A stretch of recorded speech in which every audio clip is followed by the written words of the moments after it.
በስመ አብ ወወልድ ወመንፈስ ቅዱስ አሃዱ አምላክ አሜን። ያለንበት ጊዜ የጥር ወር ነውና በተለይም ደግሞ በጥርና በየካቲት ወራት በየዓመቱ በብዙዎቻችን የተለመደ የሚታይ የሚሰበክ የጋብቻ የትዳር የመተጫጨት የጓደኝነት በአጠቃላይ እግዚአብሔር አምላካችን ከሁለት ሐሳብ አንድ ሐሳብ ከሁለት ዓለም አንድ ዓለም ከሁለት ፈቃድ አንድ ፈቃድ ሆነው ሁለት ጓደኛሞች ወንድና ሴት የሆኑ እንደሱ እንደ አምላካችን ፈቃድ ጋብቻቸውን ሊፈጽሙ የሚወስኑበት አንድ የሚሆኑበት ወራትን በአብዛኛው የምንመለከትበት ጊዜ ነው። እኛም በጊዜው ጊዜ የምንነጋገርበት ይሄ ነገር በልብም ያድራልና ሁሉንም በጊዜው ሲናገሩትም የበለጠ ትርጉምም ይረዳናልና ይህንን ወቅት ሳናልፈው በየዓመቱ ወደ እናንተ እንደምናደርሰው ለዘንድሮም እንዲሁ ከትዳር ጋር የተያዘ አንድ መርሃ ግብር ወደ እናንተ ማድረሳችን ይታወቃል። ሁለተኛውን ክፍል ነው ዛሬ ይዘን የተመለስ ነው። በተለይ ወጣቶች በአጠቃላይም ለመጋባት መንገድ ላይ ያሉ ወገኖቻችን ወደዚህ ትልቅ ተቋም ወደ ትዳር ህይወት ከመግባታቸው በፊት በመጠናናት የሚያሳልፉት በምን ህይወት ነው በምን መልኩ ነው የሚለውን የተወሰኑ ጉዳዮችን እንደው ለማየት ወደን ነው። ከዚያ በማስከተል ደግሞ የሰማንያ ጋብቻ ይባላል፣ ሁሌ እንሰማለን። የሰማንያ ጋብቻ የሚለው ትርጉሙ ምን ማለት ነው የሚለውንም አክለን እንደሱ እንደ አምላካችን ፈቃድ ለዛሬ በክፍል 2 የምንመለከተው መርሃ ግብራችን ይሆናል። እንግዲህ መቼስ በመጠናናት ሂደት ውስጥ ብዙዎቻችን ድካሞች ይኖሩብናል። ወይ በወንዱ ወይ በሴቷ የተለያዩ ድካሞች ይኖራሉ። በእነዚህ ድካሞች ውስጥ በቶሎ የሚወገድ ድካም አለ፣ ልንሸከመው የሚገባ ድካም አለ፣ በሂደት ደግሞ ራሱን የሚተው ድካም አለ። እንደ እግዚአብሔር ፈቃድ በእነዚህ ርዕሰ ጉዳዮች ላይ ነው አንዳንድ ነገሮችን ለማየት የምንወደው። ይህንን መርሃ ግብር ምናልባትም ከ4 ዓመታት በፊት ወደ እናንተ ያደረስነው ይመስለናል። ለሁሉም ግን እንደ መከለስ አድርገን በድጋሚ ማየት ስላለብን ይህንኑ ለማየት እንሞክራለን። ነገ ከነገ ወዲያ ለሚመሰረተው ትዳር ዛሬ የምናስቀምጠው ዛሬ እግዚአብሔርን ደይጠንተን በፈቃደ እግዚአብሔር በምክረ ካህን በጸሎት በሃይማኖት ሆነን እርሱን አምላካችንን ደይጠንተን የምንገባበት ህይወት ነውና ከምንም ነገር በላይ ጥንቃቄ ስለሚያስፈልገው ነገ እንዲህ አላልኩም ነበር እንዲህ ብዬ ነበር የሚል እርስ በራስ ግጭት እንዳይመጣ ካሁኑ መሰረቱን ለመደልደል እንዲያመቸን ቅድስት ኦርቶዶክሳዊት ተዋሕዶ ቤተክርስቲያናችን በተለያየ መልኩ ከምታስተምረን ትምህርቶች መጠናናት ምን እንደሚመስል ፈቃድ እግዚአብሔር ሆኖልን ለዛሬ የምንከታተለው ትምህርታችን ይሆናል። ይህን መልእክት ያገኘነው መላከ ሰላም ቀሲስ ደጀኔ ሽፈራው እሳቸው ይጽፉበት በነበረው ቤተ ደጀኔ በተባለው ብሎጋቸው ላይ ከረጅም ጊዜ በፊት አግኝተን አስቀምጠነው ለሁላችንም ትምህርት እንዲሆነን ለዛሬ መለስ ብለን እንድናየው ያመጣ ነው መርሃ ግብራችን ነው።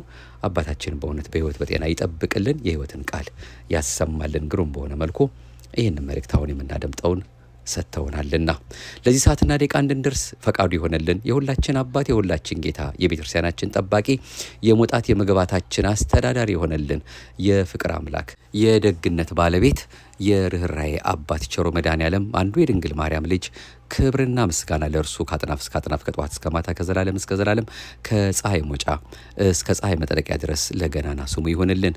ርርተ ህሊና ርርተ ልቦና አንዳችም ነውር የሌለባት ልመና ጸሎቷ የቀደመ ቃል ኪዳኗ ዘወትር እኛን ከክፉ የሚጠብቀን በበረከት የሚያኖረን በመውጣት በመግባታችን ሞገስ የሚሆነን ነውና ንጽሕት ቅድስት ርርተ ህሊና ርርተ ልቦና ድንግል ማርያምም ቃል ኪዳኗ የእናትነት ፍቅሯ ስላልተለየን ስሟ የከበረ የተመሰገነ ይሆንልን።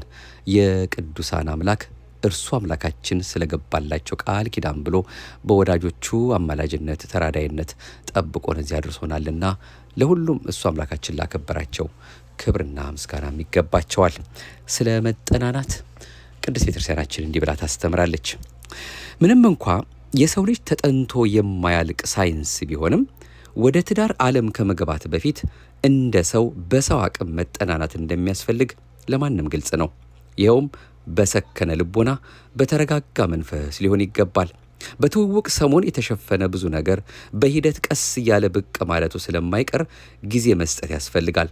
ሰውን የምናጠናው ድካም የሌለበት ፍጹም የሆነ ሰው ለማግኘት አይደለም፣ ምክንያቱም እኛም ፍጹም አይደለንምና ነው።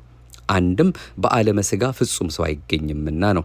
በመሆኑም በእኛ ዘንድ ድካም እንዳለ ሁሉ በሌላም በኩል ድካም ሊኖር እንደሚችል አምነን ህሊናችንን ልናዘጋጀው ይገባል። ከዚህ በኋላ ድካሙን በ4 ደረጃ እንግዲህ ከፍለን የምናየው ይሆናል። ይህም የመጀመሪያው በቶሎ የሚወገድ ድካም የሚለው ነው። የሰው ልጅ በትምህርት በምክርና በተግሳጽ ከጥፋቱ ሊመለስ ከድካሙም ሊበረታ ይችላል። ስለሆነም ያሉትን ደካማ ጎኖች ዘርዝሮ በማውጣት እርስ በርስ መነጋገር፣ መማማር ያስፈልጋል። ከአቅም በላይ የሆነውን ነገር ደግሞ ወደ ካህኑ በማምጣት ማስመከር ይገባል። እንዲህ አይነቱ ድካም ከእውቀት ማነስ፣ ከመካሪ ማጣት፣ አርያ የሚሆን ሰው ካለማግኘት በመሆኑ በቶሎ ይወገዳል።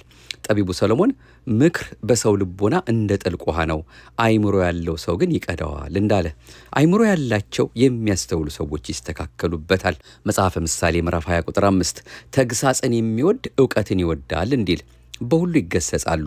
ምሳሌ 12 የተማረ ልጅ ብልህ ይሆናል እንዲል ልባሞች አስተዋዮች እየሆኑ ይሄዳሉ። ምሳሌ 10 ቁጥር 5 ይህም ከምድራዊ ሀብት የሚበልጥ ሀብት ነው። ምክንያቱም ከብር ይልቅ ትምህርትን ከተፈተነ ወርቅም ይልቅ እውቀትን ተቀበሉ ይላልና ምሳሌ 8 ትምህርትና ተግሳጽም የሕይወት መንገድ ነውና የሚልም አለ በዚሁ በመጽሐፍ ምሳሌ ምዕራፍ 6 ቁጥር 23። እንግዲህ የመጀመሪያው በቶሎ የሚወገድ ድካም የምንለው ነው። ሁለተኛው በሂደት የሚወገድ ድካም ነው። በሰው ልጅ ሕይወት በአንድ ጀንበር ወይም በአጭር ጊዜ የማይወገድ የሥጋ ድካም አለ። አብሮ የኖረ ጸባይ እጅግ አስቸጋሪ ስለሆነ በሂደት የሚወገድበትን መንገድ በመፈለግ በትዕግስት መጓዝን ይጠይቃል። የየዕለቱን ለውጥ መከታተል ያስፈልጋል። ዋናው ችግር ወይም ዋናው ነገር ችግሩን አምኖ መቀበል ነው። እኛም በምክርና በትምህርት ድካማችንን ለማስወገድ ሕይወታችንን ለመለወጥ የሚታገሉትን ልናግዛቸው ያስፈልጋል። ይህ ጉዳይ ጾምና ጸሎትንም ይጠይቃል። መካሪው ክፍል ፈጣሪ ሆይ ይህን ሰው እርዳው እያለ፣ ድካም ያለበት ሰውም ፈጣሪ ሆይ እርዳኝ እያለ ሊጾሙ ሊጸልዩ ይገባል። ጌታችንም በወንጌል እንደተናገረ ካልጾሙና ካልጸለዩ በስተቀር የማይለቅ ክፉ መንፈስ ክፉ ጠባይ አለና ማቴዎስ 17 ቁጥር 21።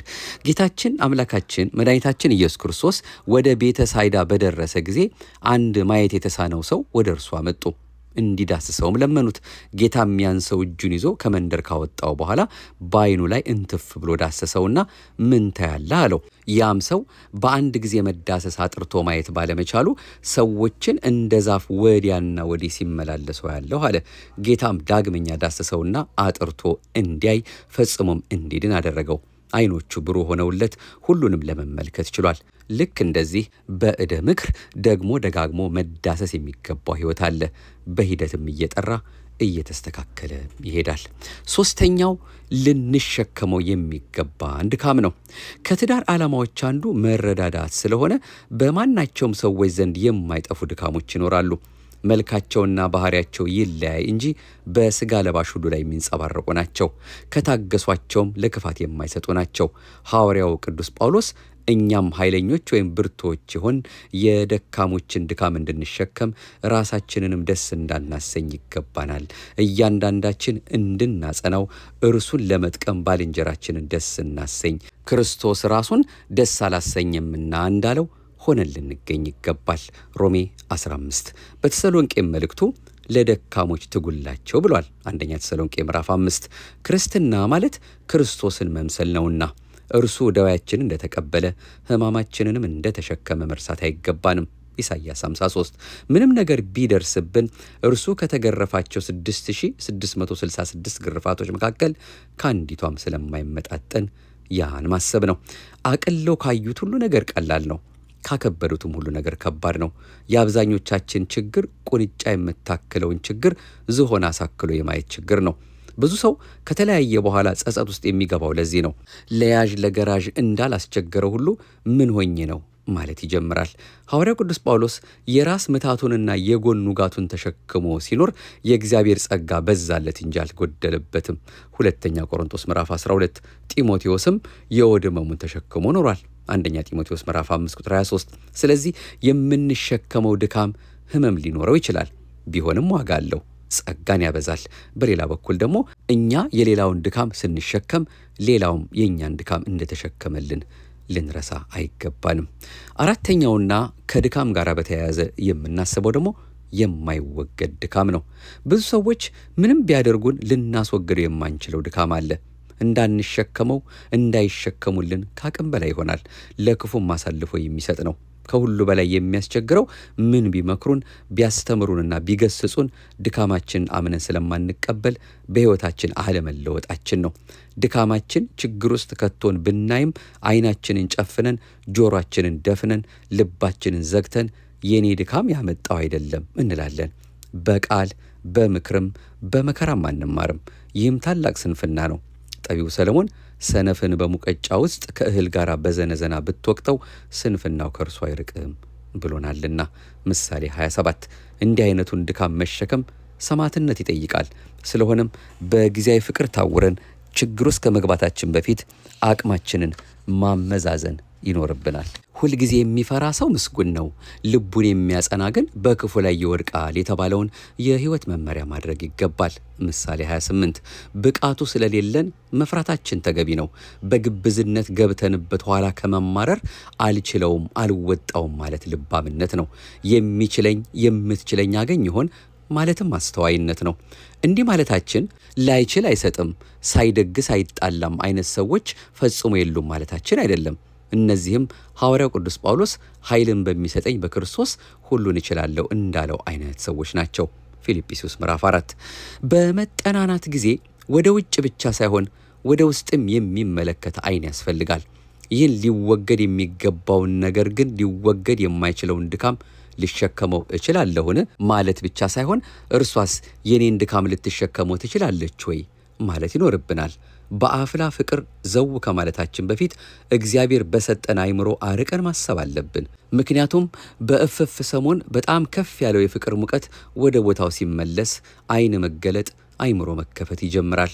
መጨረሻውም በጸጸት እሳት መቃጠል፣ በጸጸት አለንጋ መገረፍ ይሆናል። ከችግሩም ይልቅ ጸጸቱ ይጎዳል። አብዛኛውን ጊዜ ደጋው በረሃ በረሃውም ደጋ ላይሆን ልባችን እያወቀ ሊለወጥ ይችላል፣ ልትለወጥ ትችላለች በሚል ተስፋ በግብዝነት እንገባበታለን። በኋላም በጭንጫ መሬት ላይ እንደወደቀ ዘር እንሆናለን። ሌላውም ብዙ መሬት ወይም አፈር በሌለበት በጭንጫ በድንጋያማ መሬት ላይ ወደቀ። ጥልቅ መሬትም ስላልነበረው ወዲያው በቀለ፣ ፀሐይ በወጣ ጊዜ ግን ጠወለገ፣ ስርም ስላልነበረው ደረቀ ይላል ማቴዎስ 13። ጭንጫ የተባለው የእኛ ሕይወት ነው። ሕይወታችን ለጊዜው የትዳርን ዘር ያበቅል ይሆናል። ነገር ግን ፈጥኖ መጠውለጉ አይቀርም። እንግዲህ ወደ ትዳር ዓለም ከመግባታችን በፊት ልንሰራው የሚገባንን የክፍልም ሆነ የቤት ሥራ በትክክል መስራት አለብን። እንዲህም ስንል 100% እናገኛለን ማለት አይደለም። ብዙ ስህተት ብዙ አረም እንዳይኖረው አድርገን እንስራ ማለት ነው። የደጋውን አጥንት የሚሰብር ቅዝቃዜም ሆነ እንደ ቅቤ የሚያቀልጠውን የበረሃ ሙቀት ለመከላከልም ለመታገስም ወስነን መግባት አለብን። እዚህ እኛ የምንኖርበት ሀገር በውጭ ዓለም ማለት ነው፣ ክረምቱም በጋውም ከባድ ነው። በክረምት ምድሩ ሁሉ በበረዶ ስለሚከደን መኖሪያውም መጓጓዣውም ሰው ሰራሽ ማሞቂያ ያለው፣ ልብሱም ወፈርፈር ያለና ሙቀት የሚሰጥ ነው። በጋውም ጨርቅ አስጥል ነው። በመሆኑም ቤቱም መጓጓዣውም ማቀዝቀዣ አየር አለው። ይሁን እንጂ እንደ ተፈጥሮ አይሆንም። ሙቀቱም አየሩም ጤና የማይሰጠውም ሰው አለ። ስለዚህ የመረጥነው ሰው ጠባይ በጣም ሲቀዘቅዝ የምናሞቅበት፣ በጣም ሲግልም የምናበርድበት ልቦና ስጠኝ ማለት ያስፈልጋል። ምክንያቱም ችግሩን የምንታገስበት ልቦና፣ ድካሙን የምንሸከምበት ትከሻ ማግኘቱ በራሱ ችግሩ የተወገደ ድካሙም የቀለለ ያህል ነው። ብቻ ጥናታችን ራሳችንን በፍጹማን ወንበር ላይ ያስቀምጠን እንዳይሆን አደራ። መላከ ሰላም ደጀኔ ሽፈራው በመጨረሻም ለማስገንዘብ የምፈልገው ነገር ቢኖር ይሉናል። የማይወገድ ድካም ማለቴ እንደ ሰው የማይወገደውን እንጂ እንደ እግዚአብሔሩ አይደለም። ምክንያቱም ለእግዚአብሔር የሚሳነው ነገር የለምና ሉቃስ ምዕራፍ 1 ቁጥር 37። ከዚህም በመቀጠል የምናየው ታዲያ በመጠናናት ጊዜ እጅግ አስፈላጊ ስለሆነው ግልጽነት ነው። ግልጽነት በመጠናናት ጊዜ ከሁሉ በላይ የሚያስፈልገው ግልጽነት ነው። ስለሆነም ነገ ትዳርን ከሚያፈርስ ችግር ውስጥ ከመውደቅ ዛሬ በግልጽነት መቀራረቡ ይበጃል። የአብዛኛው ሰው መቀራረብ ግን የድብብቆሽ ነው። ሁሉም ማንነቱን ይደብቃል። ይህም ልተወኝ ትችላለች፣ ሊተወኝ ይችላል ከሚል ስጋት ነው። ወይም ይህን ነገር ባንገፋበትና ብናቋርጠው ስሜን ታጠፋዋለች፣ ስሜን ያጠፋዋል ከሚል ፍራቻ ነው። ወይም ግብዝነት ሊሆን ይችላል። ይህም በሰው ሁሉ ፊት እንደ ጻድቃን ለመታየት የሚደረግ ጥረት ነው። ጌታችን በወንጌል በውጫቸው አምረው የሚታዩ በውስጣቸው ግን የሙታን አጥንትና ርኩሰትን ሁሉ የተመሉ የተለሰኑ መቃብሮችን የምትመስሉ እናንተ ግብዞች ጻፎችና ፈሪሳውያን ወዮላችሁ። እንዲሁም እናንተም በውጭ ለሰው ጻድቃን ትመስላላችሁ፣ በውስጣችሁ ግን አመፅና ግብዝነትን ቅሚያንም የተሞላችሁ ናችሁ በማለት ፈሪሳውያን የወቀሳቸው ለዚህ ነው። ማቴዎስ ምዕራፍ 23 ቁጥር 27። ብዙ ሰዎች በመንፈሳዊነት ካባ ስለምንሸፈን ብዙ ሰዎች ይታለላሉ።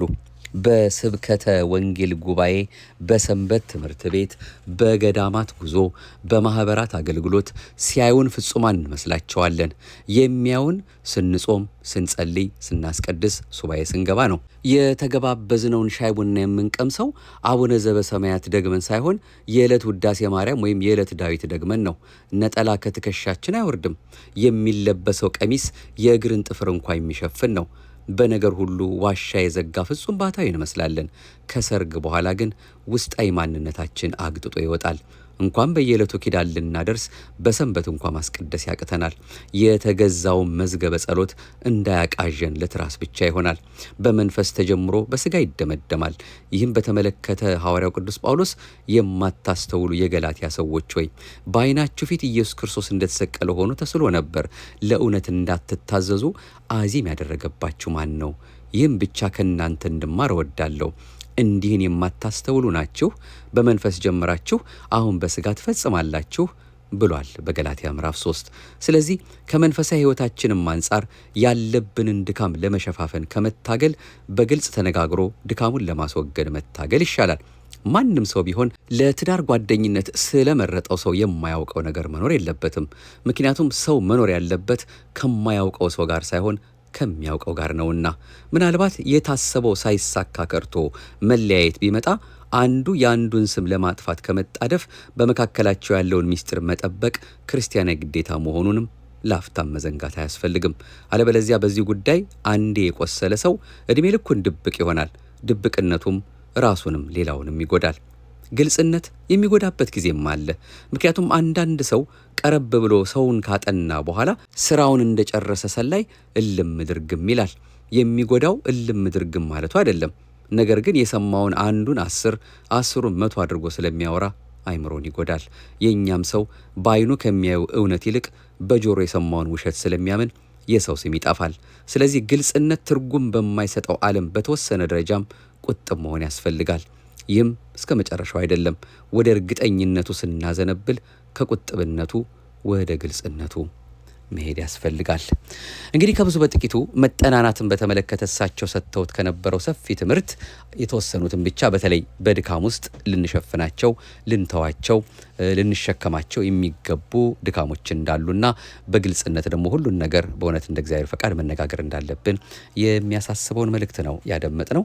ሌሎች ከዚሁ ጋር በተያያዘ በተለይ ከልብ ጋር በተያያዘ ደግሞ መንታ ልብ ብለውም ያደረሱን መልእክት አለ። እሱን ደግሞ በክፍል 3 የምንመለከተው ይሆናል። መላከ ሰላም ደጀኔ ሽፈራው በእውነት የሕይወትን ቃል ያሰማልን። መድኃኔዓለም በዕድሜ በጸጋ ይጠብቅልን። አስበ ቅዱሳንን አብዝቶ አብልጦ ያድልልን። በሳቸው እጅግ በጣም በርካታ ትምህርቶችን ስንሰማም አድገናል። አሁንም ይኸው እንግዲህ በሚጽፏቸው ጽሁፎችም እየተማርን ያለነውና ወደፊትም እንደዚሁ እንዳገኘን ወደ እናንተ የምናመጣቸው ሌሎች መርሃ ግብሮችም ይኖሩናል። አሁን ምናልባት ለእናንተ እናደርሰዋለን ብለን በይደር ያቆየነውን የ80 ጋብቻ የምንለው የትኛውን ነው? 80 ቁጥር ስለምን ተመረጠ? የ80 ጋብቻ መጽሐፍ ቅዱሳዊ መሰረትስ አለው ወይ? የሚለውን የምንመለከትበትን ቀጣዩን እንደሱ እንደ አምላካችን ፈቃድ የነጻች የጎላች ኦርቶዶክሳዊት ተዋሕዶ ቤተክርስቲያናችን የምታስተምረን ትምህርት የምንከታተልበት ይሆናል። አስቀድመን ስለ ቁጥር መጽሐፍ ቅዱስ ምን እንደሚል እናስቀድም። እንደሚታወቀው በመጽሐፍ ቅዱስ ቁጥር በተለያየ ቦታ ለተለያዩ ነገሮች ተገልጾ ይገኛል።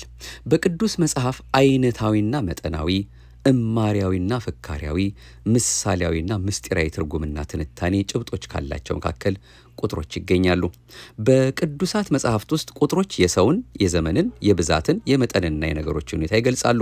በዚህ መልእክታችን ቁጥሮች መጽሐፍ ቅዱስ ያላቸውን ወይም በመጽሐፍ ቅዱስ ማለት ነው ያላቸውን መገለጫዎች ለመግለጽ ሳይሆን መጽሐፍ ቅዱስን መሰረት በማድረግ ስለ 80 ቁጥር የተወሰነ ገለጻ ለማድረግ ነው። 80 ቁጥር በተለያየ አገባቡ አሃዝን ብቻ ሳይሆን ዕድሜን መዝሙር 90 ቁጥር 10፣ ብዛትን ዕዝራ 8 ቁጥር 8 ሌሎችንም የሚገልጽበት ሁኔታ አለ። የ80 ጋብቻ ጋብቻን የ80 ጋብቻ ያስባለውን ምክንያት ከመንፈሳዊውም ከሕግም አንጻር እንዲህ እንደሚከተለው ነው።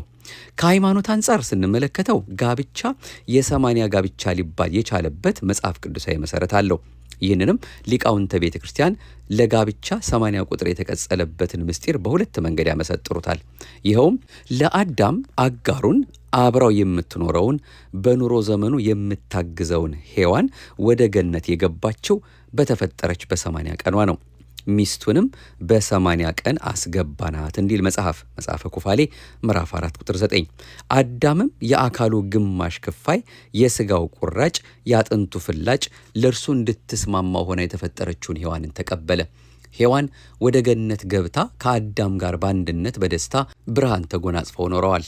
ሔዋን ከአዳም ጋር በገነት ቤቷ አንድ የሆነችው በ80ኛ ቀኗ እንደሆነ ሁሉ በጋብቻም ሁለቱ ተጋቢዎች ወደ ጋብቻ ሕይወት የአንድነት ሕይወት የሚገቡበት ስርዓት ነውና የ80 ጋብቻ የሚለው ስያሜ እንደተሰጠው ያስረዳሉ።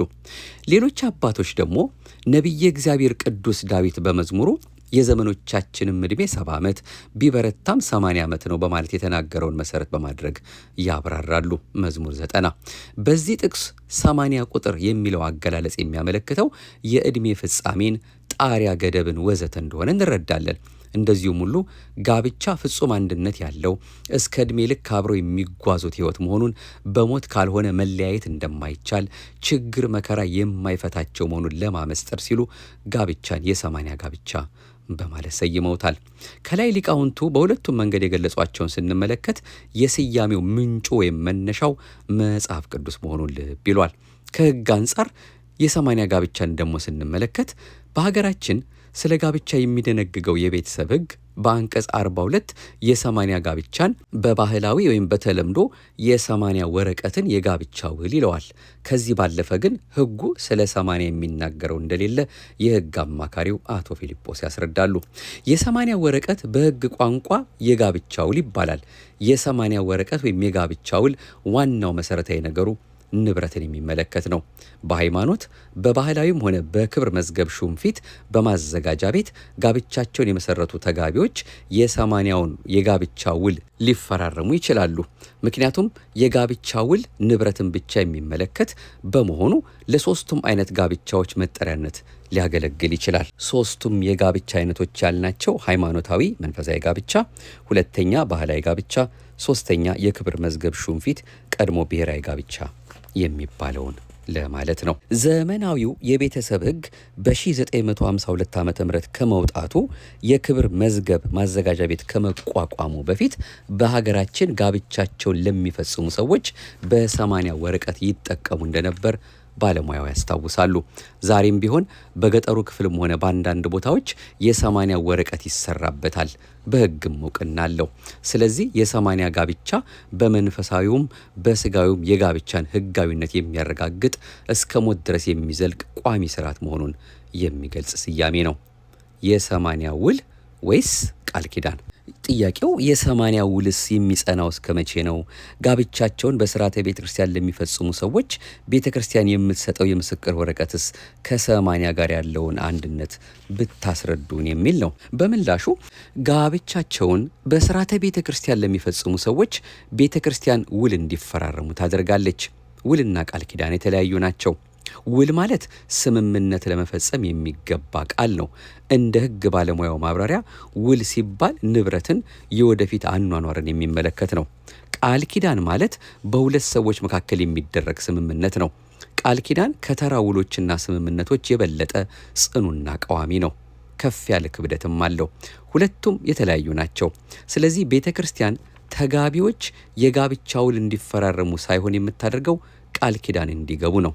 ሁለቱ ተጋቢዎች በቤተ ክርስቲያን ውስጥ ቆመው በሕዝቡ ፊት የሚገቡት ቃል ኪዳን ሙሽራው የሙሽራይቱን ቀኝ እጅ በቀኝ እጁ ይዞ በካህኑ እየተመራ እኔ እገሌ የሕግ ሚስት ትሆነኝ ዘንድ እገሊትን ወድጄ ተቀብያታለሁ። ስለዚህ ከዛሬ ጀምሮ በስራዋ ሁሉ በተቻለኝ እረዳታለሁ። በሕመሟና በጤናዋ በደስታዋና በሐዘኗም ጊዜ ከእርሷ ጋር እሆናለሁ። መከነች፣ ሰነፈች በማለት ይህንንም በመሳሰለው ምክንያት ሁሉ በልዑል እግዚአብሔር ትእዛዝ ከእርሷ በሞት እስክለይ ድረስ አልተዋትም፣ ወድጄ ተቀብያታለሁና። ስለዚህም በእግዚአብሔርና በተቀደሰችው በኦርቶዶክሳዊት ተዋሕዶ ቤተ ክርስቲያን ጉባኤ ፊት በመሐላ ቃሌን እሰጣለሁ ይላል። ሙሽራይቱም የሙሽራውን ቀኝ እጅ በቀኝ እጇ ይዛ በካህኑ እየተመራች ልክ ሙሽራው የፈጸመውን አይነት ቃል ኪዳን ትፈጽማለች። ቃል ኪዳን ለመግባታቸውም ምስክሮቻቸውን፣ ሚዜዎቻቸውን ይዘው በጋብቻ መዝገብ ላይ ይፈራረማሉ። ለገቡት ቃል ኪዳን ማረጋገጫ ቤተ ክርስቲያን የጋብቻ ምስክር ወረቀት ወይም ሰርቲፊኬት ትሰጣቸዋለች። በቤተ ክርስቲያን መጋባት መሰረታዊ ነገር ቢሆንም ከዚሁ ጋር ተያይዞ ለተጋቢዎች የጋብቻ ውልም አስፈላጊ መሆኑን ቤተ ክርስቲያንም በዚህ በኩል ተጋቢዎችን ልታስረዳቸው እንደሚገባ አቶ ፊልጶስ ያስረዳሉ። ስለዚህ 80 በቤተ ክርስቲያን ነባራዊ ስርዓትና ትውፊት የሚሰጠውን ክብር ያሳየናል። ይህን ጉዳይ በጥያቄ ያነሱ ወገኖችን በማንሳትም ጠያቂዎቻችን የጋብቻ ቃል ኪዳን የሚጸናው እስከ መቼ ነው ላሉት ክርስቲያናዊ ጋብቻ በእግዚአብሔር ፈቃድ የሚመሰረት ዘላቂነቱ እስከ ሞት ድረስ የሆነ ዘመን የማይሽረው ጊዜ የማይገድበው ነው። በቃል ኪዳን የታሰረ ጋብቻ መፋታት እንደማይቻል ቅዱስ መጽሐፍ ያስረዳናል። ጌታችን መድኃኒታችን ኢየሱስ ክርስቶስ የሰውን ልጅ ለማዳን ወደዚህ ዓለም መጥቶ ዓለምን እየተዘዋወረ በሚያስተምርበት ጊዜ ፈሪሳውያን የጋብቻን ነገር በማናናቅ ሲፈትኑት ሰው አባቱና እናቱን ይተዋል፣ ከሚስቱም ጋር ይተባበራል፣ እግዚአብሔር ያጣመረውን እንግዲህ ሰው አይለየውም በማለት ጋብቻ ሰው ሰራሽ አለመሆኑን፣ ለፍላጎት ማርኪያ ብቻ በልማድ የሚከናወን በተፈለገ ጊዜም የሚፈርስና የሚናድ አለመሆኑን ለፈሪሳውያን በሰጠው መልስ ላይ በግልጽ አስረድቷል። በመንፈሳዊም ሆነ በዓለማዊም ጋብቻቸውን የፈጸሙ ሰዎች የ80 ጋብቻ በሚለው ስያሜ ቢጠሩም መሰረቱ ግን መጽሐፍ ቅዱሳዊ ነው። በአጠቃላይ ቤተ ክርስቲያን ልጆቿ ጋብቻቸውን በስርዓተ ቤተ ክርስቲያን እንዲፈጽሙ እያስተማረች ወደ ጋብቻ ሕይወት የሚገቡትንም እየባረከች ስታጋባ የማይፈታ ታላቅ ምስጢር መሆኑንም ስታስተምር ኖራለች። አሁንም ትገኛለች። ልጆቿም የቤተ ክርስቲያኗን ትምህርት ሰምተው ጋብቻቸውን አክብረው ይኖራሉ። እንግዲህ 80 ጋብቻ የሚለውን እንደሱ እንዳምላካችን ፈቃድ ከብዙ በጥቂቱ አባቶቻችን አንድም እያሉ ከሚያስተምሩት እኛም ለዚሁ መርሃ ግብራችን በሚመች መልኩ ነው ምንጭ ጠቅሰን ወደ እናንተ ያደረስ ነው። የሰማነውን በልባችን ሁሉ ያሳድርልን። አምላካችን ወደ ጋብቻ ሕይወት ልንሄድ እሱ አምላካችን መንገዱን ያሳየንን ከሁለትነት ወደ አንድነት ከሁለት ሐሳብ ወደ አንድ ሐሳብ መተን እግዚአብሔር አምላካችን በማዕከላችን ተገኝቶ አንዳችን ለአንዳችን ሁለታችንም ለእግዚአብሔር ታማኝ ሆነን የገባነውን ቃል ኪዳን ጠብቀን ፈተና ቢመጣም እርሱ እንደሚያወጣን እሱ እንደሚጠብቀን እሱ እንደሚያሳልፍልን እርሱን አምላካችንን ይዘን ተደግፈን በሃይማኖት ጸንተን በምግባር ቀንተን በጸሎት ቆመን እሱን አምላካችን ደይ ጠንተን በፈቃደ እግዚአብሔር በቃለ እግዚአብሔር በምክረ ካህን እየተመራን አምላካችን የወደደውን የፈቀደውን ይህንን የጥምረት ሕይወት እንዲሰጠን እንለምነዋለን ብለው ደይ ጠንተው የሚገቡበት ሕይወት ነውና ወደዚያ መንገድ ላይ ላለን ዳር ዳር ለምንል እርሱ አምላካችን በቸርነቱ ቢያንስ አንድ ነገር ላይ ወስነን በእጮኝነት በመተጫጨት ሕይወት ውስጥ ቆይተን እርሱ አምላካችን የፈቀደውን በንጽህና ተጠብቀን ለዚያች ክብር እንድንበቃ የምናስበውን ሁሉ እሱ ለዚህ ደገኛ ክብር እንዲያበቃንና በዚያም ደግሞ ባሳየን ባመለከተን እስከ ሞት ድረስ እንድንታመን ደግነቱና ምሕረቱን እሱ የፍቅር አምላክ በቸርነቱ ስለ እናቱ ብሎ እንዲያበዛልንና በዚህ እሱ በመረጠው በተቀደሰ ሕይወት እንዲያኖረን የተቀደሰ የእሱ አምላካችን አሁንም ፈቃዱ ከሁላችን ጋር ይሆንልን። ለመወሰን አቅቶን በተለያየ ሕይወት ውስጥም ደግሞ ተጠላልፈን ያለነውንም ቆይ ዛሬ ቆይ ነገ አገባለሁ ብለን እርሱን አምላካችን ደጅ እየጠናን እርሱ ለኛ ያዘጋጃትን ሔዋን ለኛ ሊሰጠን ያሰበውን አዳምን እየጠበቅን ላለነው ደግሞ መቼስ ከዝሙት ሕይወት መራቅ ስላለብን በአንደኛ ቆሮንቶስ ምዕራፍ 7 ላይም ስለ ዝሙት ጠንቅ ለእያንዳንዷ ባል ለእያንዳንዱ ሚስት ይኑረው ተብሎ ተነግሮናልና ዝሙት ፈተና ነውና ጠንቅ ሆኖብን ከእግዚአብሔር ሕግ እንዳያርቀን እርሱ በወደደና በፈቀደልን በንጽህና ተጠብቀን እሱ ያዘጋጀልንን በራሱ ጊዜ ይሰጠናል። እኛ በሃይማኖት እንጽና። እርሱ አምላካችን የወደደውን እንዲሰጠንም ደግሞ እንማጸነው። መቼስ በዚህ ሕይወት ልንወሰን ካሰብን በራሱ ጊዜ መስጠቱ አይቀርምና ከኛ የሚገባውን መልካሙን ነገር እያደረግን የደግነቱን ስራ አምላካችን እንዲያበዛልን እየተማጸን ለክብር እንዲያበቃን እንድንማጸን ያስፈልገናል። በተለይ በመጠናናት ህይወት ውስጥ ብዙ ፈተናዎች ስላሉ እነዚያን ነገሮች ሁሉ እሱ አምላካችን እንዲይዝልንና እሱ እስከፈቀደባት ቀን ድረስ በንጽህና ቆይተን በጋብቻ ህይወት እንድንወሰን የትዳር ህይወታችንም እንዲባርክልን ፈቃዱ አምላካችን ከሁላችን ጋር እንዲሆን መማጸን አለብን። በትዳር ህይወት ላለነውም ደግሞ አምላካችን በእውነት በዘር በፍሬ እንዲባርከን፣ በሃይማኖት እንዲያጸናን፣ በጸሎት እንዲያቆመን፣ በፈተናዎቻችን መካከል ሁሉ እሱ ተገኝቶልን ፈተና እንኳ ቢኖር ማለት ነው መቼስ እንደው ሰው ፍጹም አይደለምና ፈተና እንኳ ቢኖር ያን ሁሉ እሱ አምላካችን የቅዱሳን አምላክ ስለ ቅዱሳኑ ብሎ ስለ መብርሃን ስለ እናቱ ብሎ በሰርግ ቤት ተገኝቶ የጎደለውን እንደሞላ የመረረው እንዳጣፈጠ የተዝረከረከውን እንዳስተካከለ አምላካችን አሁንም ለኛም ጎደለ ያነሰ ያልነውን ነገር ለሱ እየጠየቅን ቢጎልም ደግሞ እሱ ራሱ አወቀ ያስተካክለዋልና በአንዳችም ሳናማረር እሱን ደጅ እየጠናን በፍቅር በመሰላም በመተሳሰብ አምላካችንን በማየት እንድንመላለስ በሰማያዊ ማዕድ እየተመላለስን በምክረ ካህን እየተመራን እንድንኖር አምላካችን ጥበቡን ማስተዋሉ ለሁላችንም እንዲሰጠን የእሱ የመድኃኔዓለም የተቀደሰ ፈቃዱ ከሁላችን ጋር ይሁንልን። ከጋብቻ ከቅድመ ጋብቻ ከትዳር ህይወት ጋር በተያያዘ እጅግ በጣም በርካታ መርሃ ግብሮች ከዚህ በፊት ማድረሰናችሁ ነበረ። ወደፊትም እንደዚሁ ምናልባትም እናንተም ከምትጠይቋቸው ጥያቄዎች እኛም እንደዚህ ልክ እንደዛሬው በጥያቄና መልስ የሚያገኘነውን የምናደርስበት ራሱን የቻለ ሌላ መርሃ ግብርም ወደፊት ይዘን እንመጣለን። በክፍል 3 ግን በተለይ ከልብ ጋር በተያያዘ ልንሰማው የሚያስፈልገንን ሌላ መርሃ ግብርም ይዘን እንመጣለን። አምላካችን አሁንም የቸርነቱን ስራ ይስራልን። ይህንን የ80 ጋብቻ ለምን ተባለ የሚለውን መልእክት ያገኘነው ከሐመር መጽሔት ሚያዝያ 2003 ዓመተ ምህረት ታትሞ ከነበረው ነው። ይቆየን። አቤቱ አንተን መፍራትን በልቦናችን በጎ አምልኮትህንም በህሊናችን ጨምር። የቀጠሮ ሰዎች ይበለን። ማህደረ ተዋሕዶን ለሚያደምጡ ሁሉ ማዳረሳችሁ እንዳትረሱብን ከወዲሁ በመጠቆም ብትችሉ ይህንን ለሚያደምጡ ሁሉ አድርሱልን። እናንተም ደግሞ ፈቃድ እግዚአብሔር ሆኖ ሰብስክራይብ አድርጋችሁ ብትከታተሉም ትጠቀማላችሁ ብለን ተስፋ እናደርጋለን። ምናልባት እንግዲህ በአገልግሎትም በተለያየ ሁኔታ መቼስ ህይወታችን በተለያየ ቦታ ስለሚወስደን ማለት ነው ዘግየት ብንልባችሁ ከዚህ ቀደም በተደጋጋሚ እንደነገርናችሁ ቢያንስ ወደ 2000 የሚሆኑ መርሃ ግብሮች በዚህ በቆየንባቸው ጊዜያት ወደ እናንተ አድርሰናል። ወደ ኋላ መለስ እያላችሁ ያመለጣችሁን አዲስ የሆናችሁም እንደዚሁ እንደ አምላካችን ፈቃድ እጅግ በጣም በርካታ ፕሮግራሞች ስለቀረቡ ወደ ኋላ እየገባችሁ መርሃ ግብሮቻችን በሌሎች መርሃ ግብሮች እየሰማችሁ ልትቆዩን ትችላላችሁና ያው በየጊዜው ቶሎ መምጣታችን እንደው ይሄ ሳይሰማ በላው ላይ እንዳይደረብብን በማለት ነው። መንፈሳዊ ህይወት ደግሞ መንፈሳዊ ትምህርት ደግሞ እንደው እንደ ልብ ወለድ ነገር ዝም ብለን ሰምተን የምናልፈው ሳይሆን ብንችል ማስታወሻ እያያዝን ካልሆነ ደግሞ አምላካችንን በትዕግስት በትህትና ሆነን በጽሞና ሆነን እንድናደምጠው ስለሚያስፈልግ ነው። አንዳንድ ጊዜ እንዳስፈላጊነቱ እንደው 2-3 ቀን ቆየት ብለን የምንመጣው እንጂ የሚቀርብ የሚነገር ቤተክርስቲያን የምታስተምረው ትምህርት ጠፍቶ አይደለምና ከናንተም የተሰወረ አይደለም። ለሁሉም እሱ አምላካችን በረዳን መጠን ይሄን ሁሉ የምናደርሰውና እንደ አምላካችን ፈቃድ ይሄንን የምናደርሰው መርሃ ግብራችንን እናንተም የእግዚአብሔር ቃል ለሁሉ ይዳረዘን ከናንተ የሆነውን ነገር ከማድረግ ወደ ኋላ እንዳትሉ ከወዲሁ ለመጠቆም እንወዳለን። ወደ ጾም ደረስን።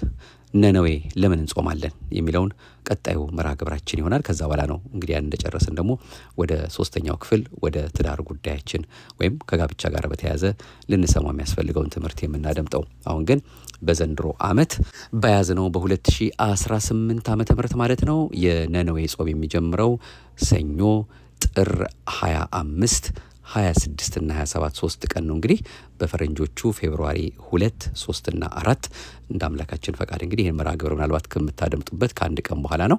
ይሄንን ደግሞ ጾም በሰላም ጀምረን ከሰባቱ አጽዋማት አንዱ ነውና የነነዌ ሰዎች ያገኙትን በረከት እኛም እንድናገኝ ከዛ ጋራም የተያዘ እንዲሁ መልእክት እናስደምጣችኋለን። አምላካችን እስከዚያው በያለንበት የተባረከ ጾም አድርጎ በሰላም ሰጥቶን በሰላም እንድንጨርሰው ይርዳን። የደግነቱን ስራ ለሁላችን ይስራልን። ሀገራችን ኢትዮጵያን በዓይነ ምሕረቱ የፍቅር አምላክ ይመልከትልን፣ ደጉን ያቅርብልን። ህዝባችንን ከዓይነ ሞት ከሰቆቃ ከችግር ከመከራ ይሰውርልን። እኛንም ባለንበት ቦታ ሁሉ በተበተንበት ቦታ ሁሉ ከሚያሳስበው ከሚያስጨንቀው በተለያየ መልኩ እንቅልፍ ከነሳን ነገር ሁሉ ጠብቆን እኛ ከማናቀው ሰይጣን እኛን ሊጥልበት ከሸመቀው መድኃኔዓለም ኢየሱስ ክርስቶስ ከሚያቀው ከተለያየ ፈተና ሰውሮ የሁላችንን መጨረሻ ስለ እርርተ ህሊና እርርተ ልቦና ስለ አዛኝቱ ስለ መብርሃን ብሎ ስለ ሊቀ ሰማዕታት ስለ ቅዱስ ጊዮርጊስ ስለ ጻድቁ አባታችን ስለ አቡነ ተክለ ሃይማኖት ስለ ቅዱሳኑ ሁሉ ብሎ አምላካችን እንዲያሳምርልን ፈቃዱ ይሁንልን። አሜን። ይቆየን፣ የቀጠሮ ሰዎች ይበለን። ሰላም እግዚአብሔር ከሁላችን ጋር ይሁን። ክብር ምስጋና ይሁን ለአብ፣ ክብር ምስጋና ይሁን ለወልድ፣ ክብር ምስጋና ይሁን ለመንፈስ ቅዱስ ዛሬም ዘወትርም ለዘላለሙ አሜን። ይቆየን።